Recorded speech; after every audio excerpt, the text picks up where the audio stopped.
Good afternoon, goeiemiddag, dumelangbad. Welcome to this session. This is specifically an Engen Petronas session for your esteemed partners and clients.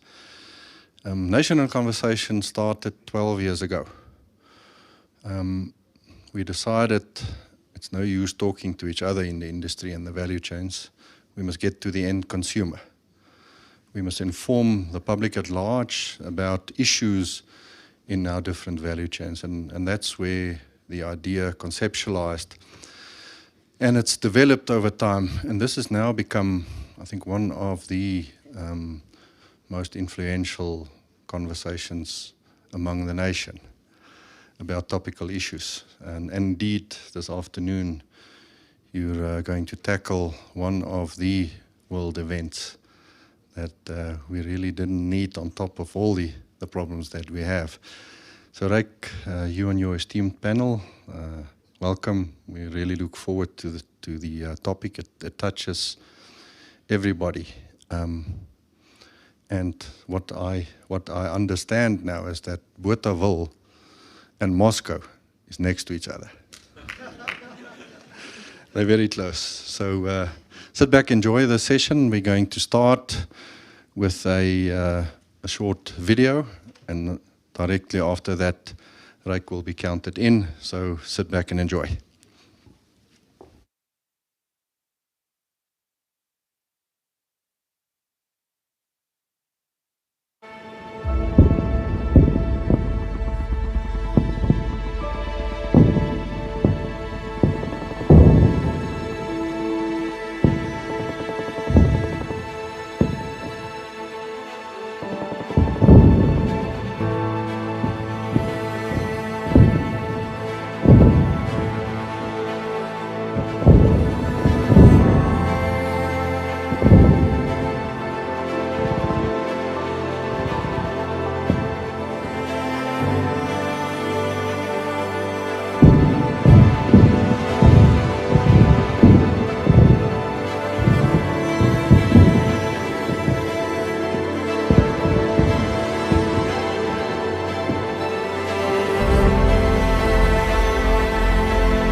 Good afternoon, everyone, and welcome to this session. My name is Ryk van Niekerk. I'm the editor of MoneyWeb, and I'm also the presenter of RSG Geldsaake. And I'm glad to be at Nampo. I must say, I've missed this event for a few years. You're always so impressed when you get here. You see everybody so positive, and you see really the cream of the crop of agriculture in South Africa. It's one of the leading industries. And sometimes you just need to see for yourself these massive harvesters and tractors, and it's really so impressive, and I think it's indicative of the quality of our commercial agricultural industry. And it's nice to talk to people face to face after this COVID pandemic. I spoke to a lot of people today, and I really think we can move on. People they want to do business, and they want to do it properly. And I think just the extent of this expo is just indicative of that. But we're going to talk about something that's not very positive. It's a challenge not only for the agricultural industry in South Africa, it's a reality all around the world. We've seen fuel prices absolutely explode, pun intended, and it is really, I don't know, I did a bit of reading this morning, and in May 2010, which is just over a decade ago, the fuel price, and that was a litre of diesel, was R7.81. In May 2015, 5 years later, it was R11.18. In May 2020, R11.08. So in 5 years, it actually went down. And May 2021, that was last year, R14.46 a litre. And today, I filled up this morning, not with diesel, but with petrol, but today, a litre of diesel, R21.99. That is R7.53 more than a year ago, or 52% more. And I believe the price will go up next month as well. So this is absolutely a disruptor within the agricultural industry, and I think there's a lot of consequences that will flow from it, and we're going to discuss that today. Now, I've got an esteemed panel here, experts in their own fields, and we will try and get some interesting perspectives from them. We're going to start off with Hendrik Malan. He's the CEO of Frost & Sullivan in Africa, and he will provide us with a macroeconomic overview, and he will also discuss the trends in the global supply and demand markets. And then Vulani Bavumbi is from Engen. He is head of the, he's the Enterprise Optimization Manager, and he will discuss Engen's business continuity plans. I think the number one question everybody has is, what will happen to the price? And the second question is, will we have access to fuel? Because it is so important. Then Annalene Majid, she's the Direct Sales Manager at Engen, and she will give us an overview of higher prices relating to lubricants, base oils and additives. Before today, didn't really actually think that there was a massive impact on those products, but apparently it is quite significant, especially in the agricultural sector. And then Theo Boshoff, he's the CEO of Agbus. He's the voice of the farmer today, and he's going to give us some insights into the challenges they face. But Hendrik, I'm going to give the floor to you. Just set the scene. Why are we in the situation we are? Brilliant, Ryk. Thank you so much. I hope I'm going to be able to shed some light on the topic. Frost & Sullivan is a strategy consulting and market intelligence firm, which essentially means, ladies and gentlemen, that we track various trends and also various events around the world, and we advise our clients on how to respond to those. And typically, it's always a combination of challenges on the one side and then opportunities that unfold on the other. And Ukraine, I guess, is no exception to that rule, in that in the short term we are going to face quite a number of different challenges. But there is a silver lining. There will definitely be some opportunities that also come forward and unfold as part of the process. They might be in the medium to long term, but we need to start positioning ourselves effectively and correctly in order to be able to take advantage of some of those opportunities. So there is a silver lining. It's not all doom and gloom today. So allow me to position sort of what's going to happen and what we've seen happening up until this particular point. The impact is going to be significantly wider, I think, on Africa in particular than most people expect. But there are significant opportunities, as we mentioned, that we'll be discussing as part of the panel as well. So without further ado, the question on everybody's lips, pun intended, food security and pricing. You've seen from the video as well, Russia and Ukraine are massive producers of wheat, sunflower oil, which is obviously a very important ingredient, especially for lower income groups, and of maize. Africa, despite the fact that it's got the most arable land in the entire world, is still a net importer of food. If you take a look at the graph on the right-hand side, the countries that are circled in red are the countries or the economies that are part of the top 10. So a great dependency on Russia and on Ukraine when it comes to food imports, of wheat in particular, and that graph specifically deals only with wheat. Egypt, importing, of their imports, in any case, sort of 80% of the imports coming from Ukraine and from Russia. Now, North Africa and East Africa in particular, those two regions, or part of East Africa and North Africa, going through the worst drought that they've experienced in decades. So they're already very dependent on imports coming into those regions in order to service requirements and needs of local populations. So, the food shortages that we can expect as a result of the conflict will most likely exacerbate that situation, as we speak. Earlier today, India announced that they are going to ban exports of wheat. That obviously follows a number of other countries as well. So everybody is buttoning down the hatches. And most likely going to curb exports to a large degree, with the intention of making sure that food security is not threatened at local level. What a lot of organizations and countries are not necessarily talking about is the fact that Russia is the largest exporter of fertilizer, which to us is even a bigger concern in the short to medium term, with regards to agricultural produce. The vast majority of African countries are heavily dependent on Russia for fertilizer. A significant proportion of Africa, the largest proportion, typically is not commercial scale agriculture, as we'll take a look at later in the presentation. But the dependence extends outside of Africa, so it's not just Africa being dependent on Russia, but also the larger countries like China, India, and Brazil. Brazil, a massive exporter of food and of wheat in particular, and a very significant portion, around 50% of the imports come from Russia, and they, past September, they're definitely going to run into some significant shortages when it comes to fertilizer. So we are expecting significant shortages, for food supply, which will obviously put significant pressure on pricing and on food security over the foreseeable future.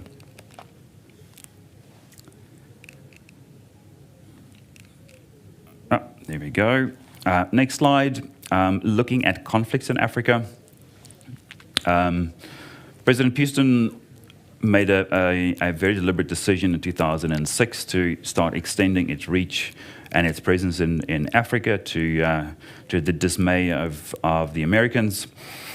During the period of 2015 to 19, they signed 19 different military agreements across the region. So all the countries in blue have got significant military agreements in place with Russia at the moment. The little icons with the arms gives you an indication of which countries have got arms deals in place or have bought significant amounts of arms from Russia since 2011 to last year, or to this year rather, to 2022. And then very importantly, the red dots are where they've got significant state media presence. One of President Putin's strategies when it comes to warfare is to control the messaging, obviously coming sort of back to Russia. So his state-owned media channels and their presence in Africa is a very deliberate move as well, in order to control some of the messaging going back into Russia. Now, the support that he's been giving Africa has been obviously a mixture between weapons sales, training, and then also counterinsurgency, but mainly through private security forces. This is due to legislation that was passed in 2018. They were not allowed to provide direct military support, but had to do that through private security because of an anti-mercenaryism act that was passed. That was not a word that I made up just now. That's a real word. It's a real term. That's a real act that was put in place, and that was due to pressure from the West, because of the way that they were operating in places like Africa and Latin America in particular. And that gave rise to private security forces like the Wagner Group, which you might have heard of. A really nasty bunch of individuals, from what I'm told. And they've been active in Africa in countries like Mali, countries like Sudan, and more recently, in end of last year, in Mozambique as well, with some of the challenges we had with Total and some of the other oil majors in northern Mozambique. So what's going to happen now going forward? Quite significant challenges we expect, most likely with some of the counterinsurgents support that might go down. We haven't seen any major pullbacks in terms of private security forces in Africa up until this point, but I think we can expect it as some of the funds most likely start drying up.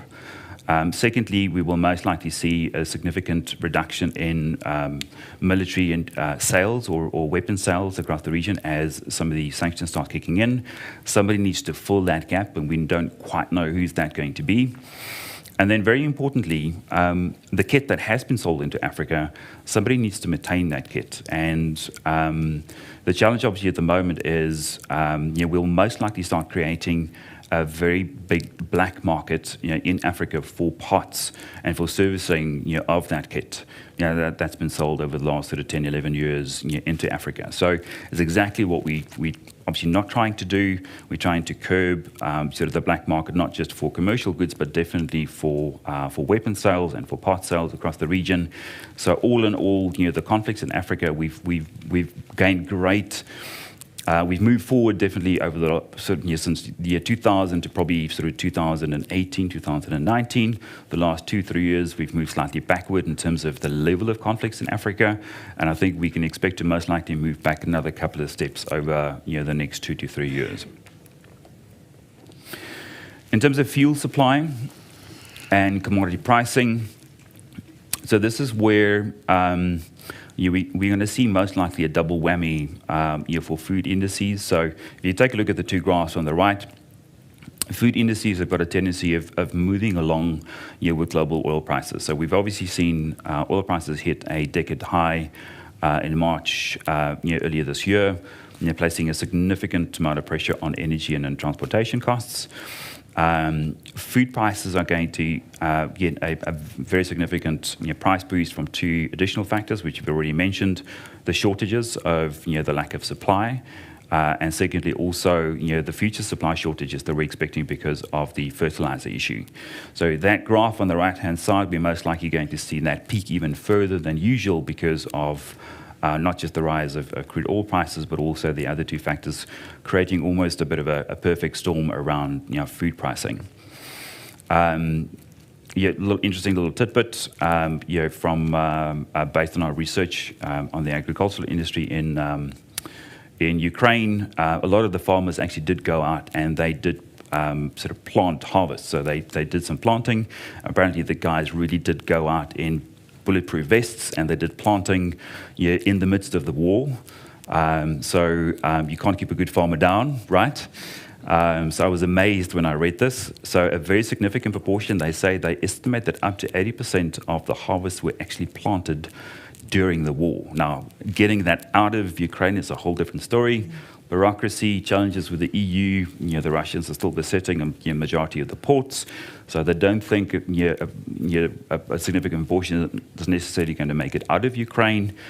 But I thought I'd just throw that in because I was absolutely amazed and astounded at their grit, and their value at actually doing that in the midst of a conflict that they're facing at the moment. The challenge that we are going to face at governmental level is fiscal balancing. So fiscal meaning taxation and interest rates. COVID-19 stimulus packages have started to overheat the economies, especially developing economies. In April, last time I checked, the beginning of April, the US inflation rate was already sitting at 7.9%. That's equal to what they were struggling with at the beginning of the 1980s. Now, the way that you bring down the inflation pressure is by increasing interest rates in order to be able to cool it down, and then you put pressure on economic growth. That's bad news for Africa because they will most likely have to increase interest rates now even further because pressures on fuel, energy, food.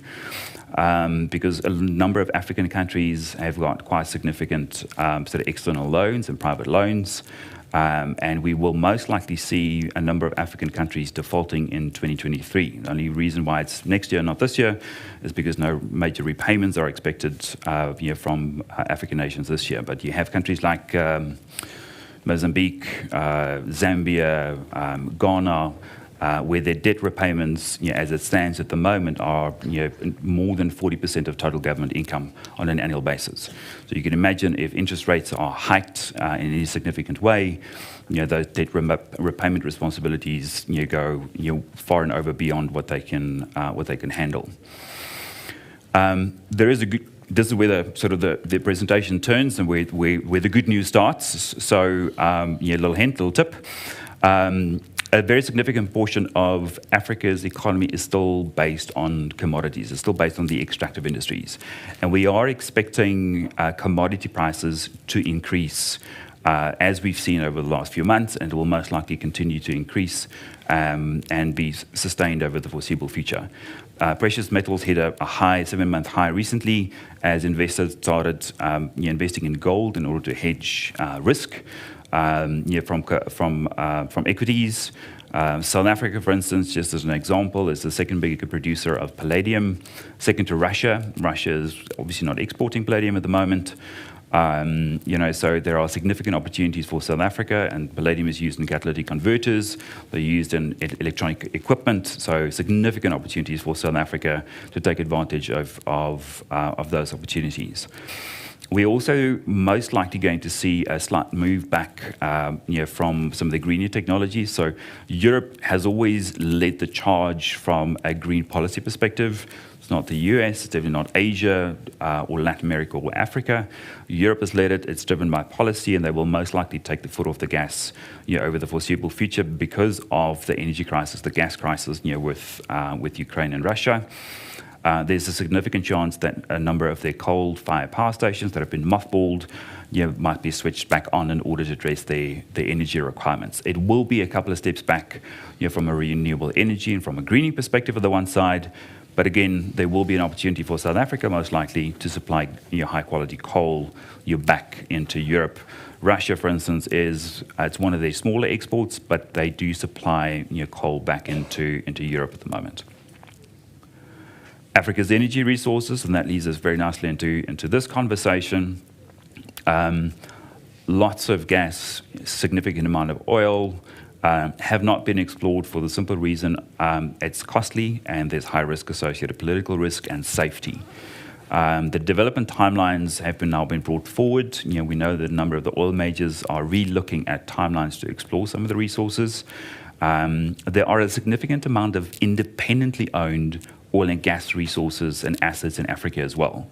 And these assets are now all investment targets. So we are expecting a significant amount of merger and acquisition activity across the region over the next 18 to 36 months. So it's going to be a field day from an M&A activity perspective, I think, over the foreseeable future. Most likely also a significant amount of high or large capital projects. The Trans-Sahara gas pipeline project, which is just one example, massive pipeline project, about 4,000 kilometers from Nigeria through Niger into Algeria, back into Europe. Gas pipeline, Africa's gas transmission infrastructure and transmission infrastructure is very low. We don't have a lot of that. So it's a prime opportunity to try to get some of these cross-border infrastructure projects off the ground. They are plagued typically with corruption and both bureaucracy and get stuck numerous times through the course and the lifespan of a lot of these projects that don't get off the ground. It's a prime time to try to get some of these projects through the system. Talking about agriculture, the first time rather, I think we spoke about Africa being the breadbasket of the world. I had a lot more hair and a lot less wrinkles, and the makeup artist had to spend significantly less time making me pretty for these kind of sessions. So all the green areas, the dark green areas are countries with high potential sort of arable land, but unfortunately their industries are not commercial. They're typically subsistence-based. It's only South Africa. This is the sub-Saharan Africa view. The top countries, just to explain the map, have not been classified. This is a sub-Saharan African view. It's only South Africa on this map, according to the definition, in any case, that has commercial-scale agriculture. And the reason, some of it is are pretty obvious, financing, access to good services, et cetera, but a number of them are not as obvious. I mean, I travel across the region. We do a lot of projects in the rest of Africa. And to me, the biggest reason is the dysfunctional deeds offices. You cannot prove ownership of property, especially in rural Africa. If you cannot prove ownership, you cannot loan against that property because you typically use that as collateral. You cannot loan against that property. You cannot put up significant capital infrastructure. You cannot move from subsistence-based farming, to commercial scale farming. You put up a deed, somebody else can put up a deed as well. They can prove that, they have got a better claim to the property because the guy at the deeds office likes him better than you, or the deed is older than yours, or whatever the case may be. Banks will use that in order to loan you money in order to put up a commercial scale, Africa or agricultural infrastructure. It's one of the crippling elements of Africa is the fact that our deeds offices across the region are not functioning. It's one of the fundamental aspects that we need to address before Africa can start functioning as a breadbasket and step into that gap. A lot of people say, look, you shouldn't be taking advantage of what's happening in the rest of the world at the moment. I say, if somebody is not stepping in, the food market is not going to stabilize, our food prices are going to go through the roof, and a significant proportion of the world will face famine if somebody is not stepping into that gap. All right, looking ahead, what is in Vlad's mind, for the foreseeable future? It's a difficult one. Russia cannot win the war in Ukraine. Russia could not win that war going into Ukraine, and Vladimir Putin knew that from the start. They do not have the resources or the army to occupy Ukraine for an extended period of time. They did not have that at the beginning, and they will definitely not have that at the end, and Vladimir Putin knew that. The challenge, though, is that the chances that Putin had other objectives in mind when he ordered the invasion is pretty good. Russia did not have or did not do a major invasion or a major attack on any territory since the 1940s, compared to the US that have kept that sword sharp since Second World War. They had Korea, they had Vietnam, they had Iraq, they had Afghanistan, etc., etc. Putin has been critical of the Russian army for an extended period of time in order to be able to execute his vision of the broader USSR. He will need a functioning army almost as good as what is currently in place in the United States. Did it go according to plan? Probably not. What is his next move? We don't know, but we know that his primary objective was probably not to win the war necessarily full scale in Ukraine and occupy Ukraine for an extended period of time. Regardless of the outcome, it will have a massive impact on the world in the short term. Africa is grossly underprepared, and we will most likely have significant food shortages in a significant amount of countries across the region, especially north and towards the east. We will have a number of the terrorist groups most likely having a bit of a field day, challenges curbing some of the insurgencies, but we will have a significant amount of opportunities opening up as well. We've spoken about the energy, the agriculture opportunities, commodities. We haven't even spoken about the beneficiation opportunities because of the increased level of transportation costs. Increased transportation costs mean that your opportunity to beneficiate locally, add more value to it, reduce the volume, and then export a more processed version of the product becomes significantly higher. Economic warfare. Something that South Africa was exposed to in the 70s and the 80s during the apartheid era. It's nothing new, but it's got new hitting power because of not just the level of trade integration globally, but very importantly, the financial integration. Never in the history of mankind have we had this level of financial integration. Russia did not expect the West to push that button, when they started invading Ukraine, and China is watching very carefully. Because they're weighing up their options, with regards to their next move in order to obviously establish themselves as an international superpower, also from a military perspective. The dividing lines are being drawn internationally, and the West is not necessarily liking what they're seeing. Their support is waning a bit, especially in regions like Latin America, Southeast Asia, to a degree in the Far East as well. Africa, a very significant proportion of the nations have come out in support of Russia from the word get-go.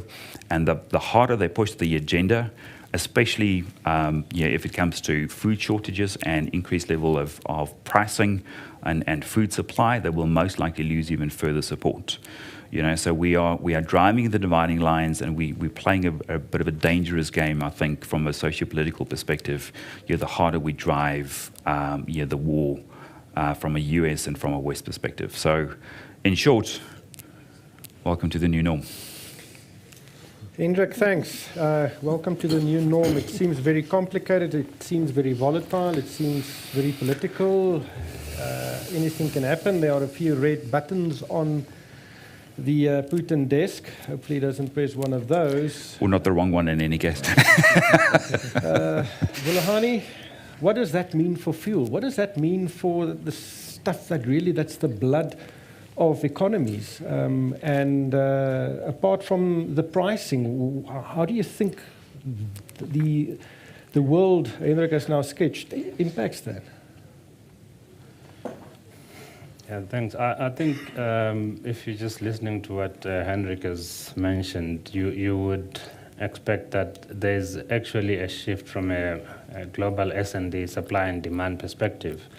I think you will start to see, you would have already started seeing that most of the products and crude that was moving from Russia into Europe, it's no longer due to sanctions that are being put by various from the West side, from the US.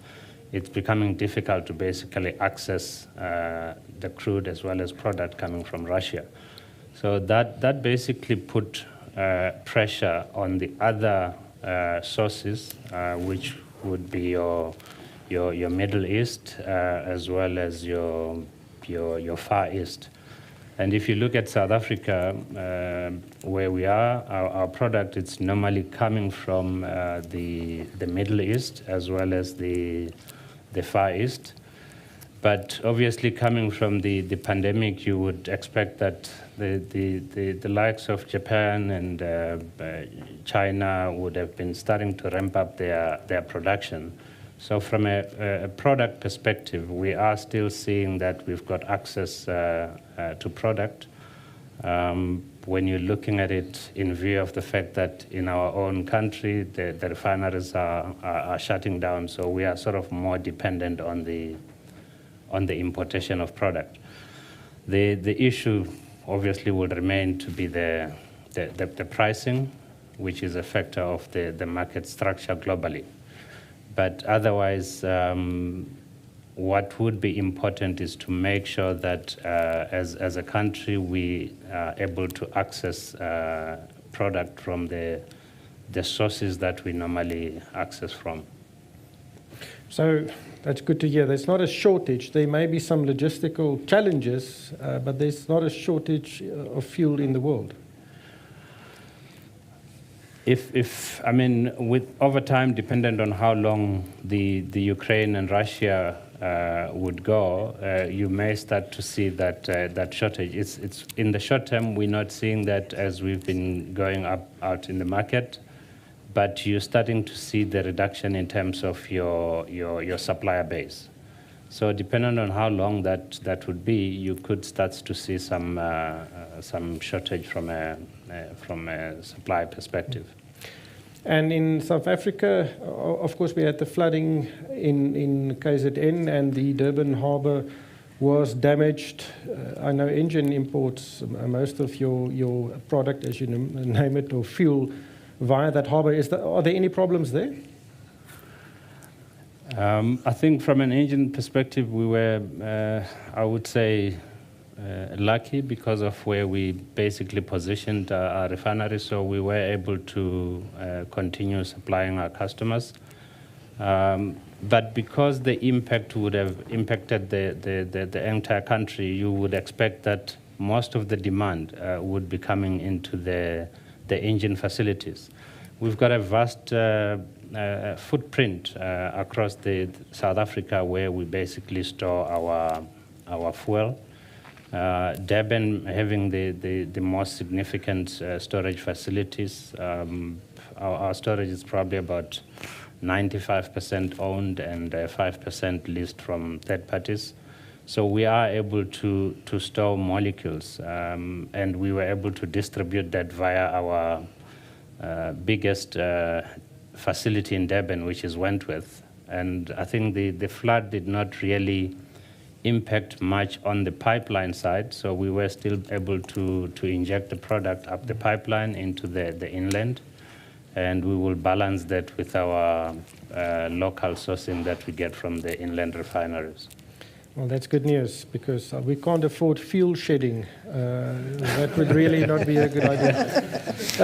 Anneleen, additives and the oils, Yes. the products which are used in addition to fuel.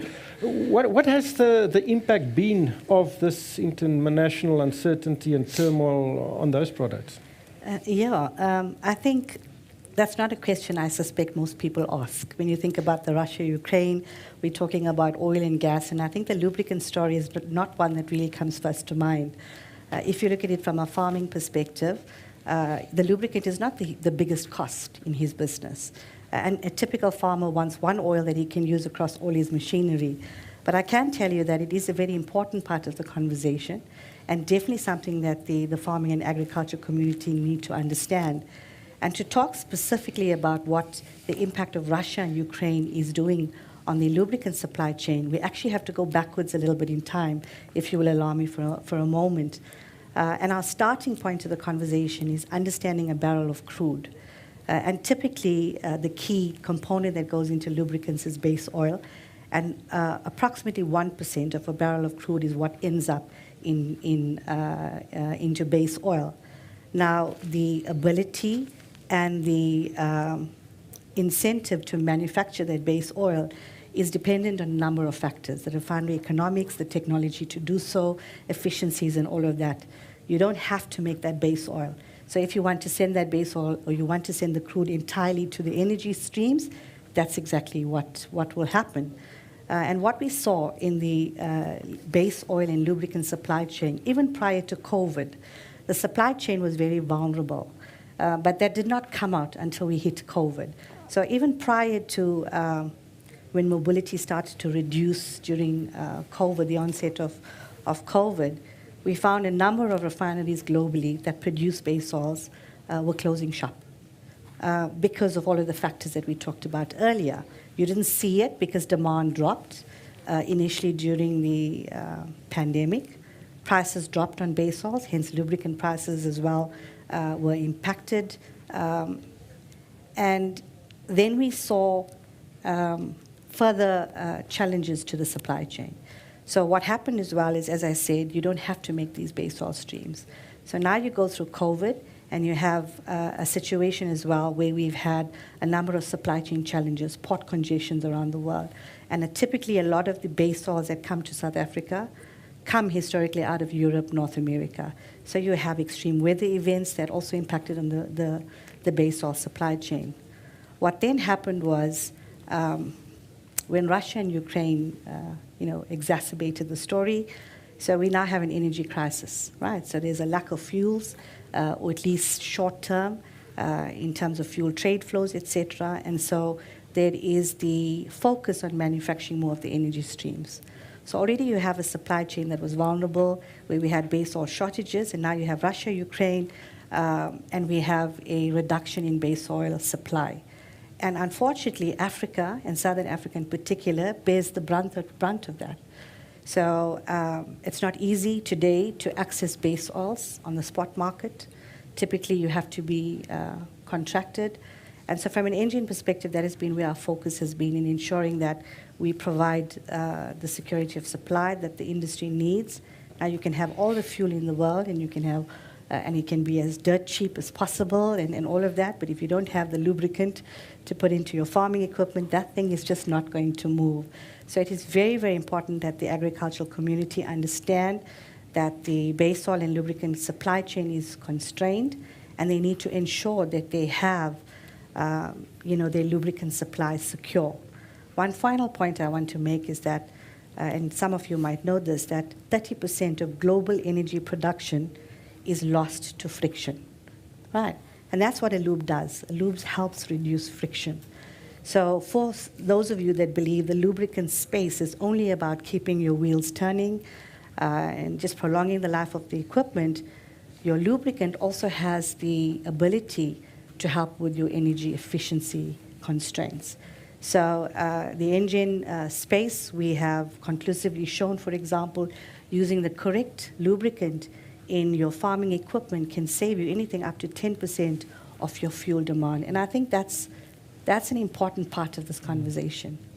So. I'm just a bit alarmed. You said users or consumers should stock up on lubricants. And now you've listed a number of challenges for the supply chain.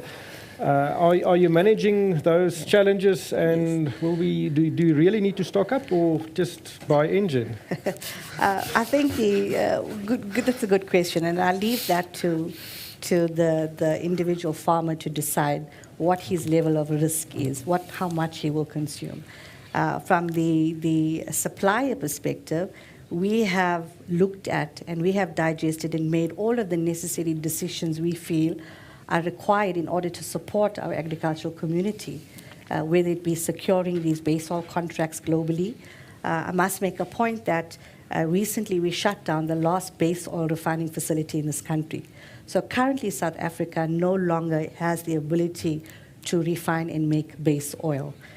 We have to import. From an engine perspective, that has been something we have been doing for at least the last decade. So we're quite familiar with securing and procuring base oils on the global markets together with Petroleum, and we've done and made the necessary decisions that we needed to around those various base oils and additives to ensure that we have the supply necessary.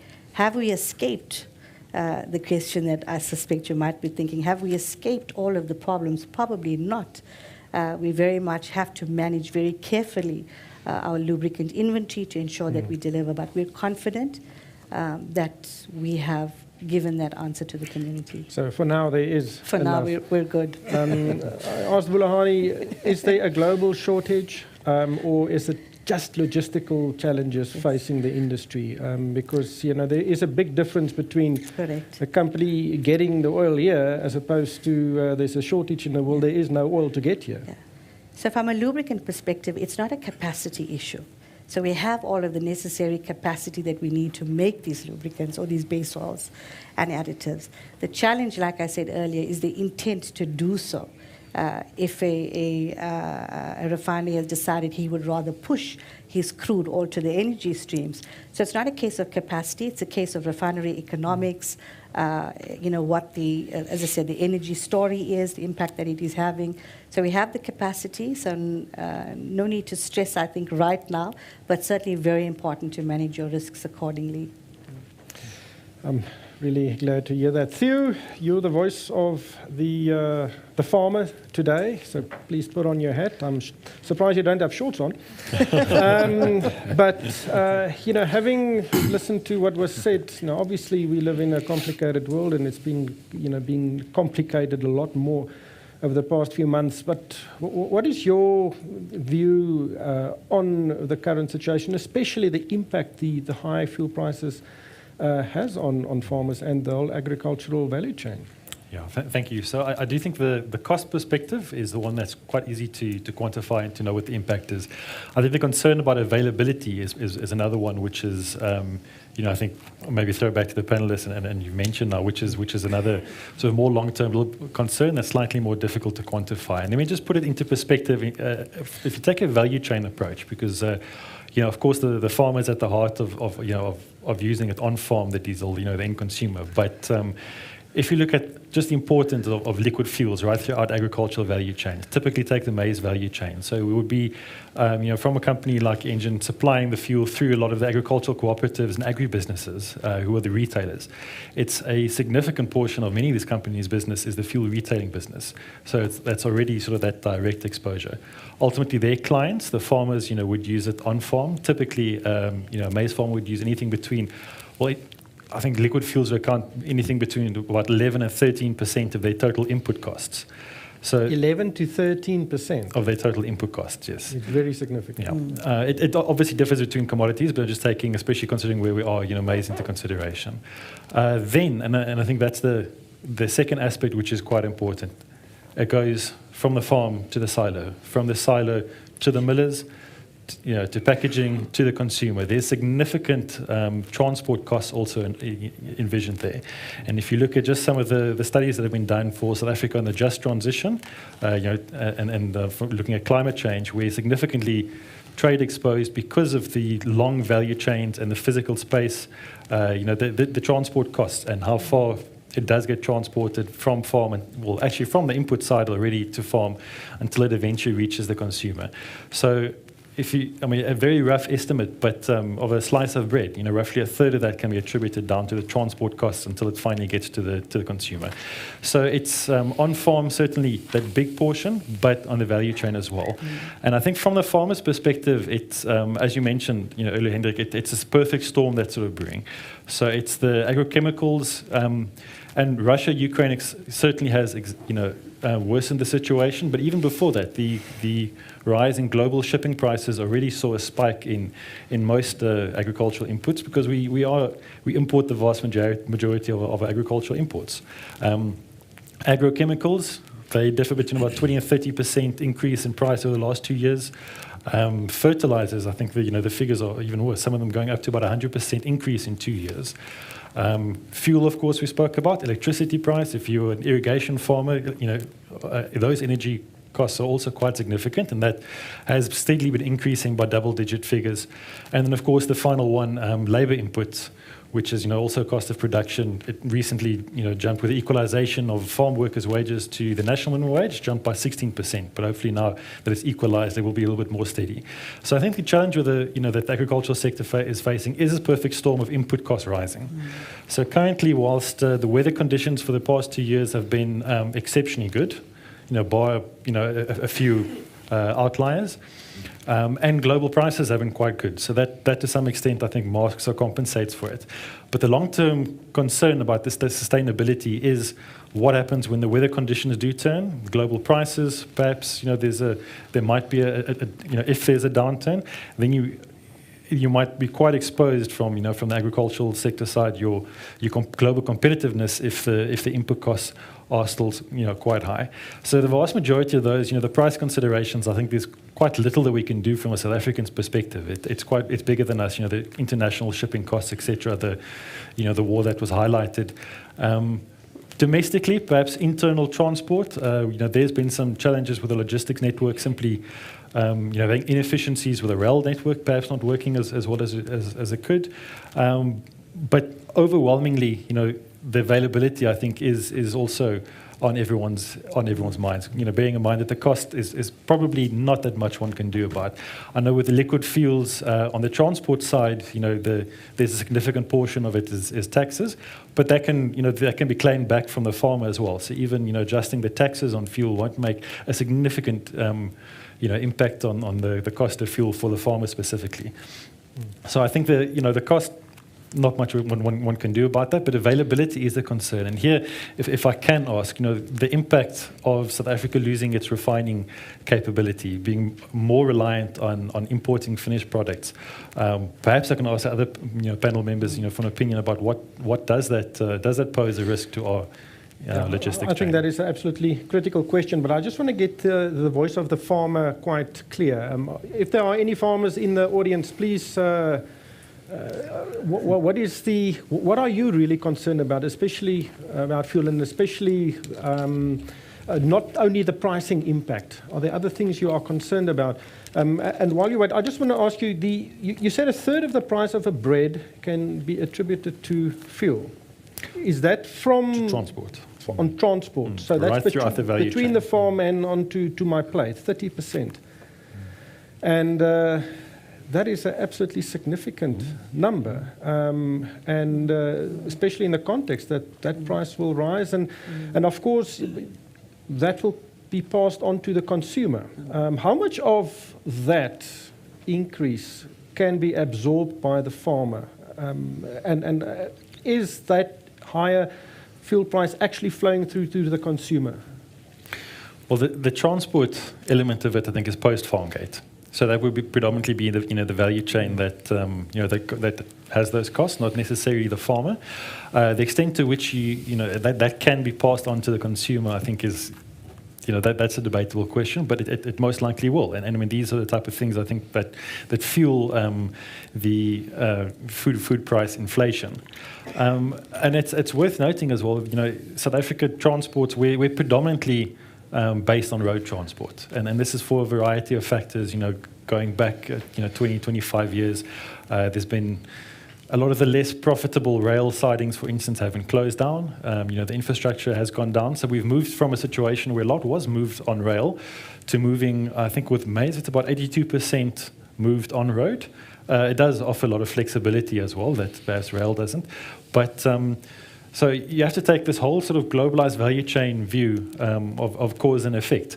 And where the farmer finds himself right in the middle of the value chain, I think it is perhaps a little bit pressured in terms of how much of an impact can the farmer in that section of the value chain, how much of an influence can they have on these input costs and ultimately the cost of food to the producer, and probably relatively small because it's spread right across the value chain. Any comments from the audience, farmers? I'll open it to any question, really. So please write it down. I'm going to come back to the audience right now. Well, just now. I just wanted to address the refinery capacity and the closure of some of the plants we have. And it was, the industry said at the time that, listen, don't worry, we'll import, and there's lots to import, and it won't make that a big difference. Now the world has changed. Wulahani, does it make a big difference? Yeah, I mean, if you're looking at the current position with the Russia-Ukraine crisis, there is obviously some bit of concern, but beyond that, we've always seen that globally you've got sufficient supply with new refineries that have been coming online, and which really those are big refineries. If you're comparing them to South African refineries, which is like the 100,000 barrels or between 100 and 150. Those are small refineries which were not even economical to run, especially with the changing of the fuel specification, the low sulfur specification, the Euro 5. So if I just talk about, engine, I think the benefit of engine is that we were first to basically shut our refinery down. It wasn't intended when we shut our refinery in 2020. I think we had an incident, but we were already looking to convert our refinery into a terminal. So the benefit of that is that we were preparing ourselves from ensuring that you've got sufficient storage capacity for importation of product, so that you can be able to carry sufficient inventory that you can be able to support your demand. So I think that's the benefit you get. There are other issues that, as the other refineries are shutting down, I think we've just heard about Supref that has that hold their operations. We don't know when they're going to start up. I think there's expectation that Astron will start up later in the year. So directionally, you would say the other issues that are concerning is the logistics, because you need to access those molecules via the infrastructure that was initially only geared for balancing the demand from the short of what was produced by the refineries. But otherwise, from a terminal perspective, you should be able to convert your tankage to hold inventories. So you've got those crude tanks that you can make available to carry your higher inventory for security of supply. Other infrastructures would be difficult to convert because currently you've got separate infrastructure that addresses crude and one that addresses products via the ports. So dependent on whether there's still some fossil fuel-based refineries still running, you cannot convert fully those infrastructure. But how much of the fuel we consume in South Africa is refined here currently? 20%, 30%? I think could be around 40%. 40%. Yeah. Okay. Hendrik, So is that I a thi- risk for us? I think we've got to differentiate between refining capacity and crude production. Because the risk at the moment obviously is significant on the crude production side and on the gas side.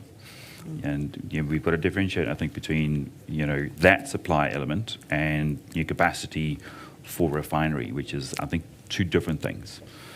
So access to refining capacity, I don't think is necessarily the concern. I think at this stage, I think the fact that Russia is going to reduce, or potentially reduce the level of crude production and gas production specifically to Europe, and that there will be more competition for less resources or energy resources, I think is the bigger concern.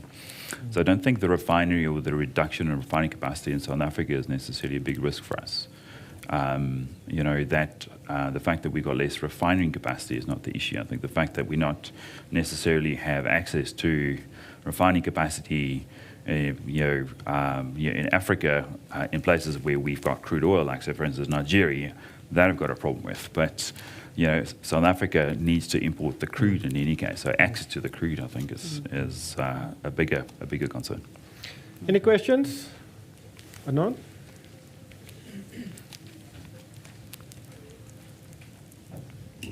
Thanks, guys. Very, very interesting discussion. My name is Adnan. I'm from Engine Commercial Fuels Business. Maybe a question for Theo. The moderator mentioned earlier on that a number of countries have stopped certain exports. I think Indonesia, China, and then we heard about India yesterday. Is that a conversation amongst commercial farmers? I mean, are they talking about what happens if this thing carries on and we are forced to stop imports? Okay, just to understand, would that be from across different inputs? Yeah, across the sector, yeah. Yeah. So I can maybe just say, some of the discussions that did take place when the Russian-Ukraine war started, because immediately the concern was availability of inputs, for agriculture, and of course food security with the impact of wheat, as Hendrik showed. So these discussions did take place, between government. They were prompted by government, and the industry, and essentially the feeling was, any type of restriction on imports or exports, it's easy to put something in place. It's very difficult to remove it, and I think the long-term economic consequences of that can be quite severe. So one doesn't want to invite government interference, if I can put it, in that way, but to provide the assurance. Some of the aspects that have taken place is, I know on the imports of some of the imports of some of the critical agricultural inputs, as well as wheat, some of the larger companies. Did, of course, subject to competition commission concerns and exemptions from the competition commission for the specified purpose, could at least provide government with assurance that there's not going to be an interruption in supply. So that was seen as a good enough. And probably the appropriate answer is to put the market at ease that that there's not going to be interrupted supplies, especially of agricultural inputs at critical times. That I think was probably the right way to go. Jumping to the conclusion, asking for any type of import restrictions, the unintended consequences can be enormous. You might see benefit of it in the very short term, maybe 2 or 3 months, but down the road, removing those restrictions and the impact that can have in the long term, I think, is very damaging. So those discussions took place, but there's nothing on the table as far as we're aware of any type of import restrictions. If I can maybe just contribute as well, that there are obviously options as well with regards to the type of sanctions that could be applied to Russia. So a lot of the developing countries are crying foul at the moment, saying that the magnitude and the severity of the sanctions are going to hit the poorer countries significantly harder than the developed countries, and that certain products, for instance, should be excluded from the sanctions. So what they've done, say for instance, with countries in the Middle East, over recent years, was they excluded certain products from the sanctions list. I think it was Iran that could trade with other countries, and they could use the capital raised through those transactions to apply to certain parts of the economy, but not arms, for instance. They couldn't use it for military purposes. They couldn't use it for certain types of technology, et cetera, that could potentially advance, their military agenda. Now, the chance of Russia agreeing to a similar type of agreement is probably pretty slim at this stage. But there are a number of role players that think that they might be able to sweeten the deal for Russia, so that it can minimize the impact, for instance, on the food industry and on the inflationary pressures that we are going to feel if we pull on a full-on embargo on Russia's food exports, for instance. Ukraine also, as I mentioned in the presentation, they've gone ahead and actually done the planting. The farmers going out literally in their bulletproof vests. There's a problem obviously with Russia occupying the major ports. They can't get the grain out by trucks. Number one, their road infrastructure is not good enough in order to get it out, not that magnitude in any case. And number two, there are bureaucratic, irregulatory aspects that does not allow them to actually to export it through or via the European Union to the rest of the countries and then to the rest of the world. So there are a lot of these dynamics that need to be addressed in order to figure out what the real impact is going to be. But there are a number of these components that we'll have to see how things pan out, I think, over the foreseeable future to figure out what the real impact is going to be. And I think to Theo's point, if we now start implementing things like banning export from South Africa, we could potentially cause significantly more damage than that we do good in the short to medium term. A question that I've, speaking to you before this discussion, obviously I only know fuel as a user, but it was mentioned that some farmers and businesses in the value chain, they take shortcuts, because if you have one of your primary costs rise by 52% in a year, maybe you start to put paraffin, I believe, in diesel and stuff like that. Is that a common thing you see? And obviously it will have some warranty issues, I would imagine. But is that a thing you see, people just cannot afford the fuel and now they're trying to take shortcuts? That was an awkward silence. If I can just comment, it's difficult to say from our side, because all that we're doing, we are supplying diesel, we're also supplying IK. What happens beyond that, sometimes it's a bit difficult to see. You could probably be hearing that those things are happening. But all I can say is that, as the pressure starts, either from a supply perspective or even from a pricing perspective, it's quite critical that you align, as a customer, you align yourself with a reputable supplier. Because then you know that the quality that you're getting, it's not going to probably even impact on your machinery or your vehicle. So it's just critical that you just align yourself. I can't comment on the truth about that. Yeah. And then challenges bring opportunity. A few years ago, there was a big discussion about biofuels and biodiesel and the production of such products. Does the current high level or the current high price, does it make that industry more viable in South Africa? Could that maybe a one way of farmers trying to mitigate the risks? I don't know, Theo, if you have views on it, or anyone in the audience perhaps. I think perhaps, and I'm sure the colleagues can add, the challenge of the biofuels is always the volatility of the oil price. It might be profitable at one stage, might not be economically viable at the other stage. So ultimately, what it comes down to is, in the absence of sort of any type of regulatory base or a guarantee from the regulator side that if you produce biofuels, whether it's for ecological point of view, whatever the case might be, that that subsidies could kick in, which I think is very unlikely to play something like that, given the fiscal situation we're in. It depends on how easily you can switch between food production and fuel production. So that depends on what crops you use. I think that ultimately probably comes down to it.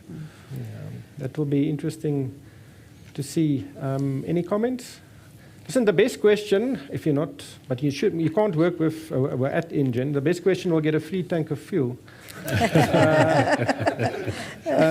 But just, behavior, if you look at the fuel price of, say, 22 Rand a litre of diesel, many people are forced to do things differently. Have you seen any sales changes or changes in the trends of sales of your products?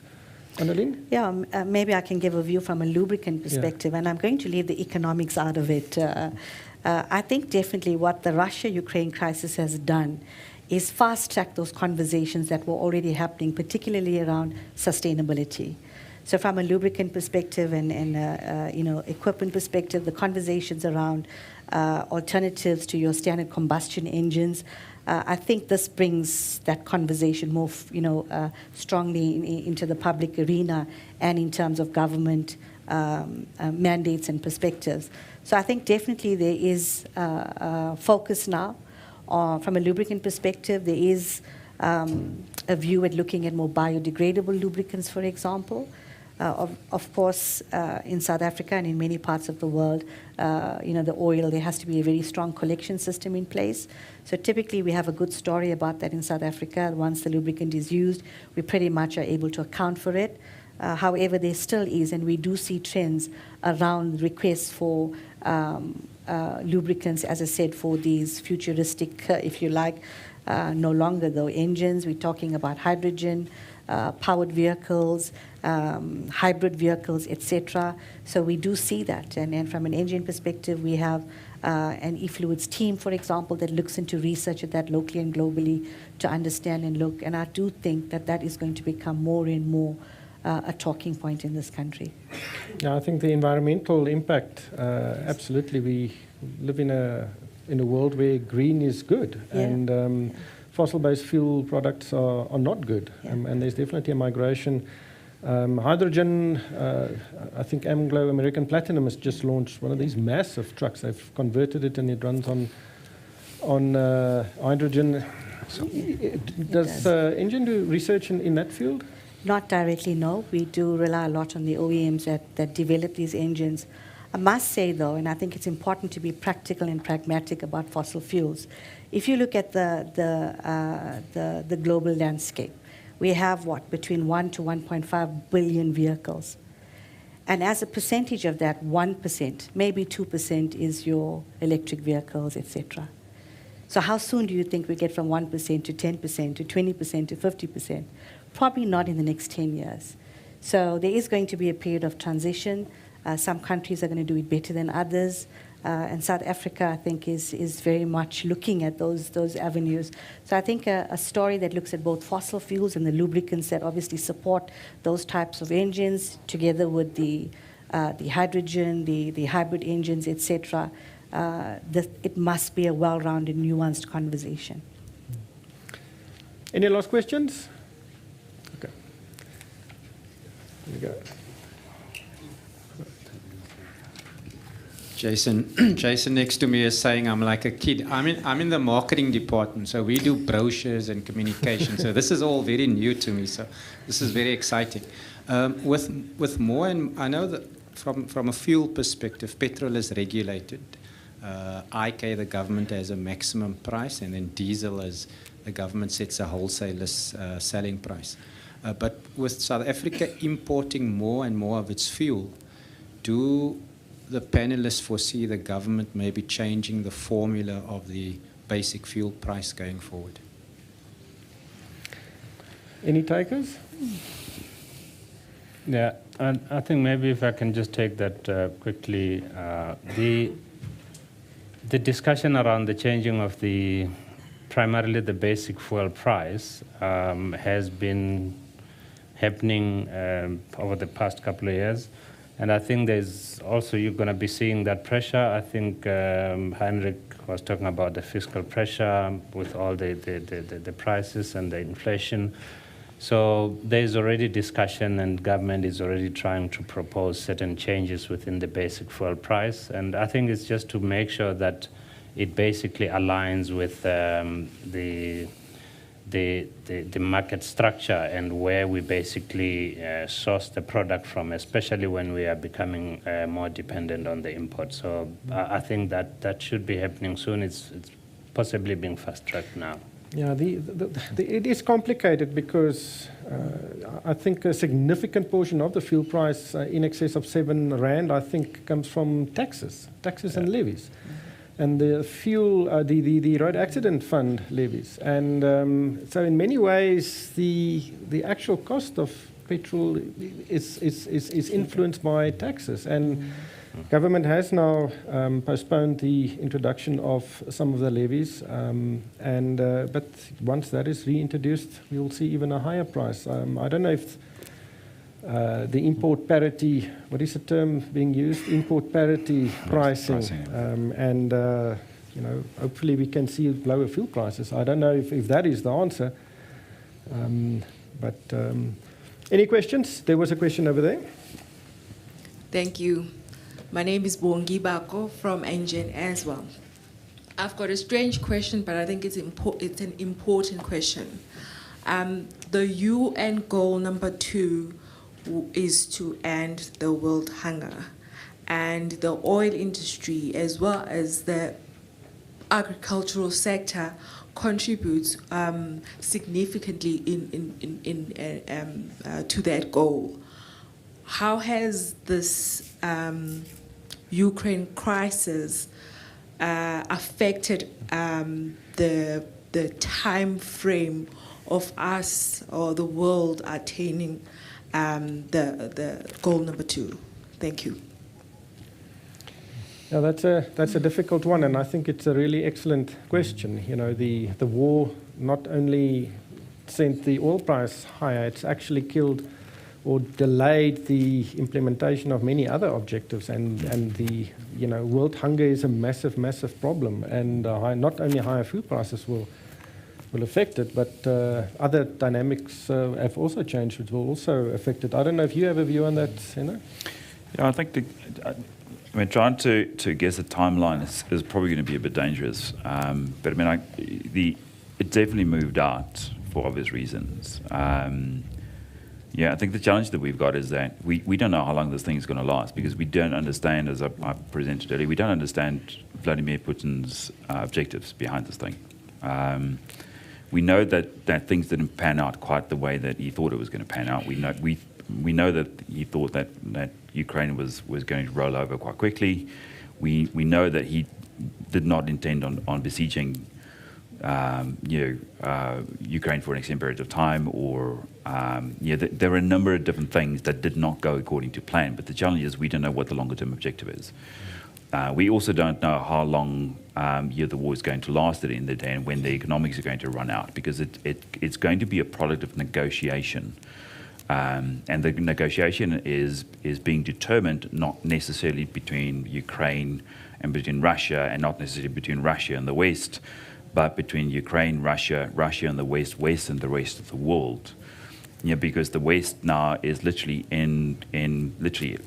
at odds with a number of different developing economies around the world, because of the fact that it's influencing food. It's a basic element, it's a basic human right that's being influenced, and it's, UN development goals, et cetera, that's starting to be influenced. And a lot of these countries, a lot of the citizens are now saying, like, oh, but hold on, we don't like the United States. We think they're a bully.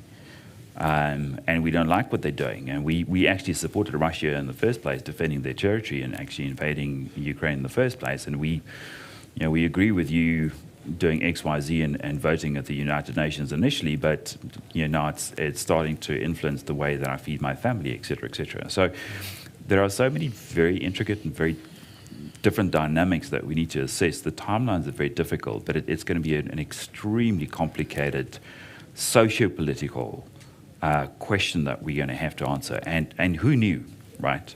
Ukraine, I mean, crikey, how many of you guys knew what was going on in Ukraine prior to, this invasion? And then all of a sudden, 4 months later, the entire world is blowing up from a political perspective, from an economic perspective, from an energy perspective, from a food perspective, because of Vlad deciding one day, this is the time. Crimea is not good enough. We're going to have to try to get a bigger piece of that pie. And several European countries now applying for NATO membership. That Finland, actually, that Sweden. could make it even complicated. Exactly. If there are no last questions, I see there's a big orange sign here which says time's up. It's been saying time's up for about 15 minutes. So I guess my time is up. So thank you so much for participating and for being here. Thank you to my panel. I think it was a riveting discussion. I really think this is a big challenge for South Africa and especially the agricultural sector, because the costs will flow through to consumers, and then you get this snowball of higher inflation. High inflation triggers higher interest rates. High interest rates trigger many other things, especially in the agricultural industry. And so it doesn't look all that well going forward in the short term, but I think South Africa has managed to beat many other challenges as well. So hopefully some sanity prevails within the world environment. And as Moscow is right next to Botawil, and we can feel the implications, when we fill up our cars and when you buy a bread. It flows through to the whole world. And I think Marshall McLuhan said, we live in a global village. I think that global village is right here, and this is the best proof we've seen in a long time. So thank you so much. I believe there's a QR code. Please scan it, and you can complete a small survey. I would appreciate that, and just give us some feedback on this session. So enjoy the rest of the afternoon. Thank you.